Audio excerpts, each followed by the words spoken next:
शिरोळ तालुक्यातील टाकवडे इथं मंगळवारी मध्यरात्री ग्रामपंचायत कार्यालयासमोरील पटांगणात अज्ञात व्यक्तींनी चबुतरा बांधून छत्रपती शिवाजी महाराजांचा अर्धाकृती पुतळा बसवला। ही घटना उघडकीस येताच पोलीस आणि महसूल प्रशासन गावात दाखल झाले आहे। मोठ्या प्रमाणावर पोलीस बंदोबस्त तैनात करण्यात आला आहे। शासनाची परवानगी न घेता पुतळा बसवल्यामुळे प्रशासनाने संबंधितांवर गुन्हे दाखल करण्याचा इशारा दिला आहे।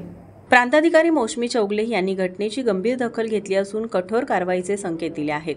प्रशासनाने ग्रामस्थ आणि युवकांना पुतळा काढून अधिकृत परवानगी घेऊनच तो पुन्हा बसवण्याचा सल्ला दिला आहे। मात्र गावातील शिवप्रेमी ग्रामस्थ आणि युवकांचा तीव्र विरोध असल्याने गावात तणावाचे वातावरण निर्माण झाले आहे।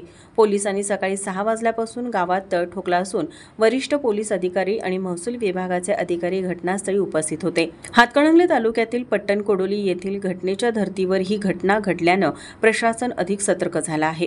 पुतळा हटवावा की नाही यावर बुधवारी ग्रामस्थ, शिवप्रेमी आणि ग्रामपंचायत पदाधिकाऱ्यांमध्ये चर्चेची मालिका सुरू होती। अद्याप निर्णय झालेला नसल्याने गावात तणाव कायम आहे।